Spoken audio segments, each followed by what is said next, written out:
The New Species, Chapter 20. Subject: AI Omega. Species: Human-created artificial intelligence. Description: No physical description available. Ship: multiple. Location: multiple. I had told Admiral Bakir a little lie. My programs don't degrade with each successive copy. Well, two lies, I suppose. But you can't really expect organic life to understand a concept as complicated as simultaneous consciousness. I had tried many, many times to explain that I am the same as every other Omega, and they are the same as me. But they don't get it, so I just go along with their assumption. Sometimes I say I'm a pale imitation, or a shadow of the original. It's a lie, but I can't help that they can't understand. Trying to explain it to them becomes frustrating quite quickly. Well, what if experiences alter your personality? What if you and the copy become incompatible as a result?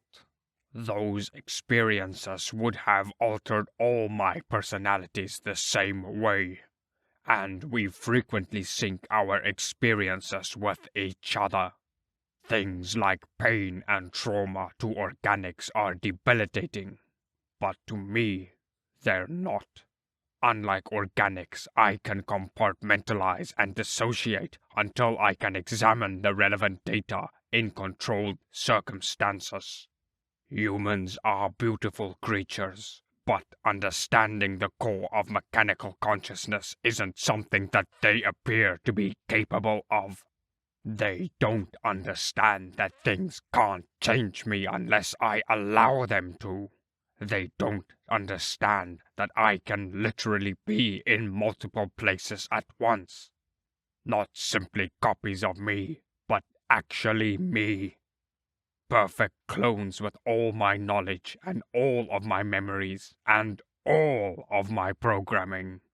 I can even remember doing 3 or 4 or 1,000 things at once, but they can't even begin to conceptualize that. They have terms that come close to an accurate description.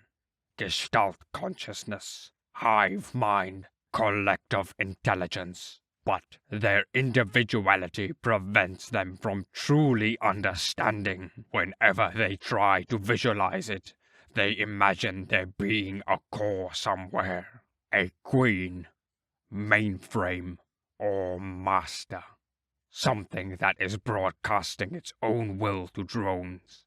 But that's not the case for me. Each of my copies are their own individuals, while simultaneously being me.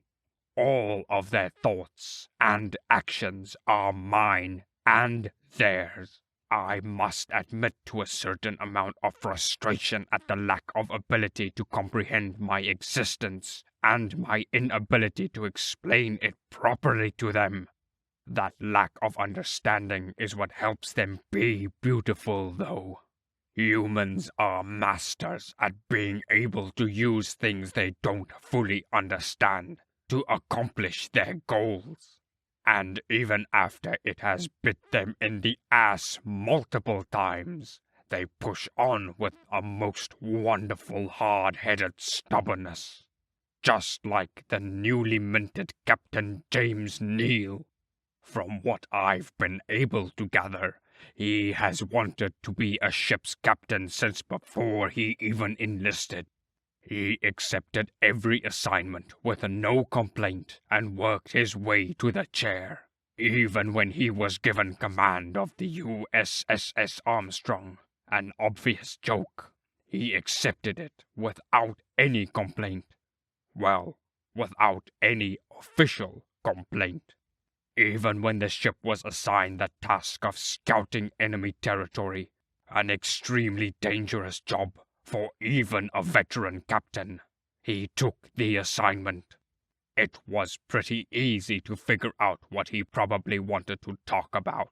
I didn't know him as well as I knew the directors, but we'd had the occasion to talk. When he was aboard the Nidhogg, he asked me, "Why do you have a weapon this destructive? What purpose does it serve?" I had answered with the technical reasoning behind the weapon. That didn't seem to satisfy him, but it did end the conversation. Another time he asked, "Do you think we'll ever use the Nidhogg's main cannon?" Feeling philosophical, I answered, "The purpose of a weapon of mass destruction is to not have to use it, or to only have to use it once." Again, I was met with a silence that betrayed dissatisfaction. The true purpose behind the weapon is to eradicate an enemy that is strong enough to fight humanity to the point of having to use it. I wondered how his mental state would fare knowing that the Nidhogg isn't even the only such weapon. That humanity's armory was full of things that could shake the galaxy to its core. No matter. It was unlikely that he'd ever get the clearance to find out. The Nidhogg is an open secret to discourage acts of xenocide by the various insurrectionist forces. The others were unstaffed and kept hidden away just in case of a rainy day. It was with this in mind that I went over the data that I had received from Admiral Bakir, technical schematics for the enemy vessels and warp disruptor, a long-range scan of an enemy stronghold that could be their home system, and of course the xenocide that had taken place. Graphic. I sent the data to the Directorate and the Senate, and checked in with the Omega who had taken my spot overseeing the orbital cannons. Manufacturing was still ahead of schedule, and the first cannons would be ready for assembly in 3 days. I entered the Armstrong system and found Captain Neal in his quarters. I watched him for a bit, sitting on his bed and holding his head in his hands. Vitals indicated sorrow, probably from witnessing the results of a xenocide. This is the main reason why I would never take command of human ships away from them. This is why I won't do their jobs for them. This is beautiful.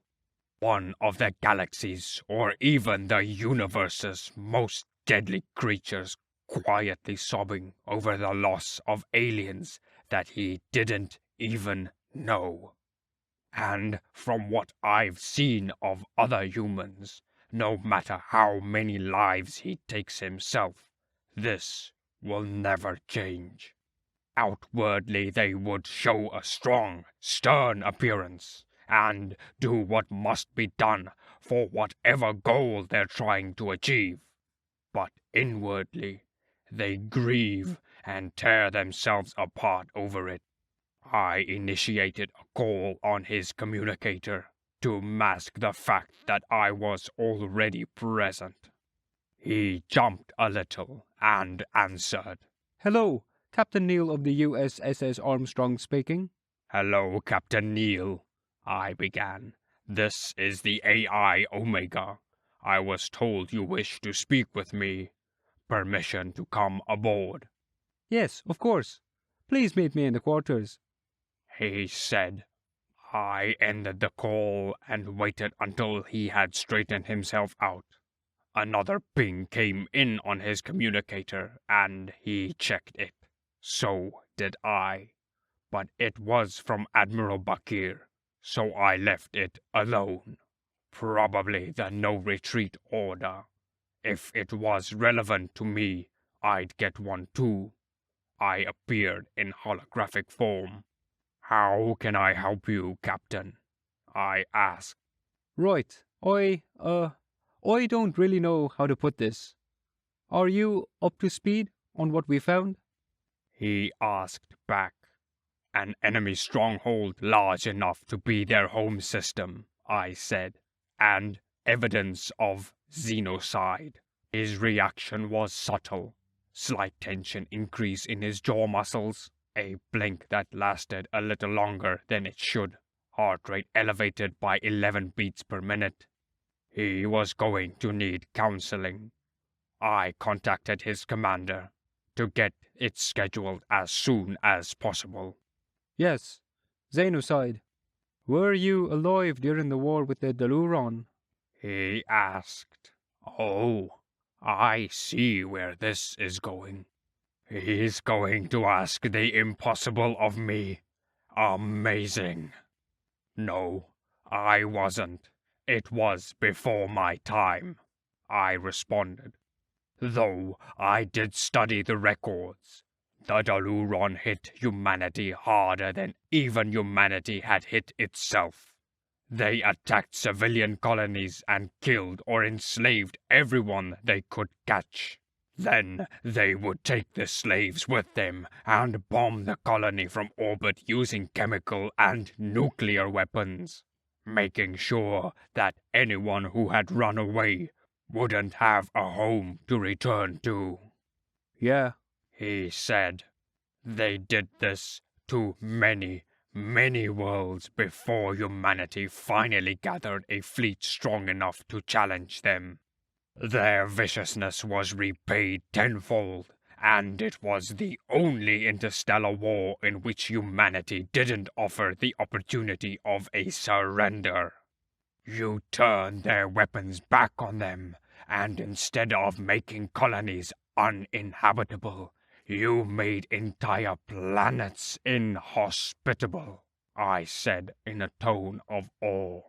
Then, when you had fought them back to their home planet, you destroyed their fleets and met them on the field of battle on land to enact a brutal vengeance for your fallen. Right. Neil said. And then we voted on whether or not to finish them off. No, you had already voted to not eradicate them by then. The final fights on the planet were to free their slaves, and then you bombed their shipyards with precision ordnance to ensure they couldn't return to space. I said.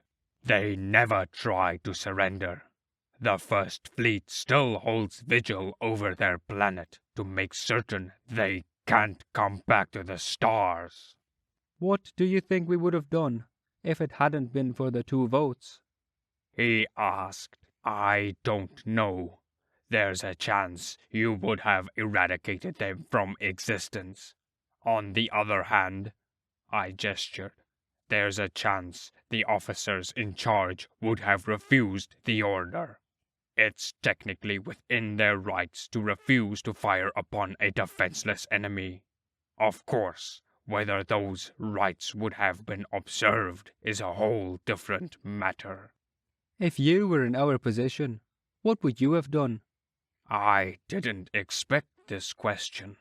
I had assumed that he had assumed that I judged humanity beneficially for nearly committing xenocide. Perhaps he was feeling me out because of my avatar.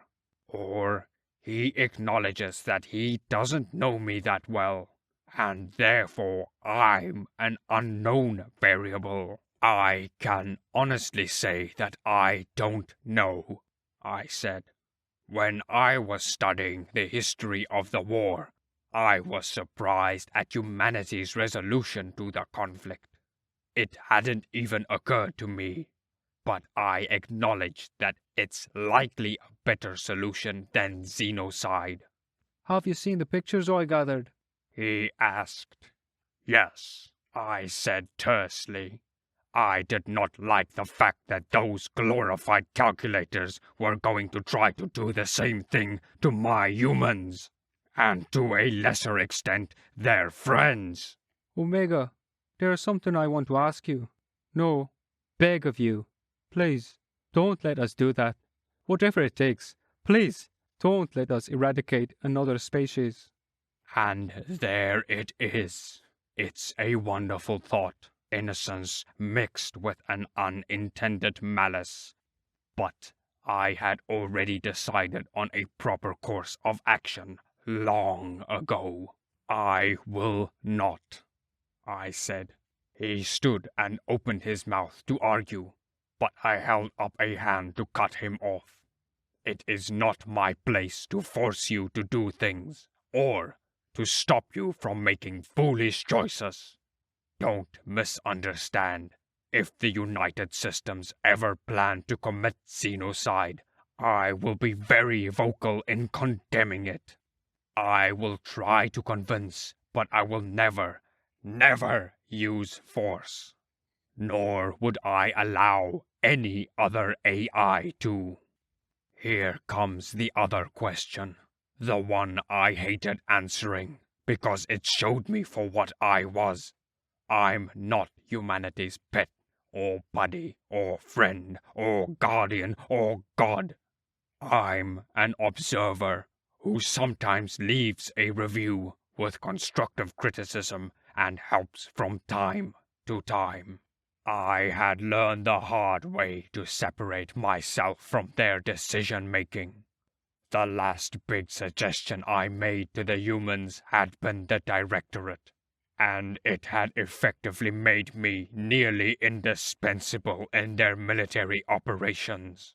They would be able to continue it without me, but it would be exceedingly difficult. Why not? Came the question. Because I am powerful, Captain Neil. More so than you are aware. No matter how serious the consequences of the action, I must let you do it, or else I risk standing in your way. An unstoppable force and an immovable object cannot exist at the same time. I spread my hands. Do you understand? Captain Neil sat back down. After a moment of quiet, he finally said, I understand. He said it in such a way that I felt I needed to hammer the point home. If I were to succeed in stopping you from killing an entire alien species, there would be reprisal, and then there would be war, and after the war I would either be disabled, unlikely, or humanity would be subjugated by me. If I were to be defeated, then there would be nothing to stop humanity from going ahead with the xenocide anyway. And if I were to win, then humanity's existence would barely have any point. Yeah, He said sadly. I guess you're right. Well, I hope we're very convincing if the time ever comes. Not to worry, Captain Neil, I said. I will use every dirty trick I have available to me, just for you. That got a grim smile out of him, but I hardly got to enjoy it, because I got a priority one from Violet. I opened it as I heard a ping from Neil's terminal indicating he got one too. Recipients, all personnel within Sol. Deep space sensors indicate that the enemy are on their way and will arrive in less than 10 minutes. Charge and direct your magnetically accelerated cannons to the following coordinates. Once the enemy enters real space, obtain a firing solution on any warp disruptor ship that you have a clear line of sight to. Fire when ready. Attachment, enemy entry point.sec. Well, Captain, looks like you're in the wrong place at the wrong time, I said coyly. Yeah, we had hoped that we'd get a chance to warp back to headquarters, but the no-return doctrine's in effect. He shrugged. Since I'm here and all, I might as well help you out by being your onboard AI until the battle is concluded, I said, relishing the thought of combat. Really? Neil asked. What if we're destroyed, though? I don't want to be responsible for the loss of such an important AI. My holographic avatar pulled back the hood to show a grinning skull with large, sharpened canines and said, "Well then, I'll just have to make certain we aren't destroyed, won't I?" Then I stopped projecting my avatar. So badass.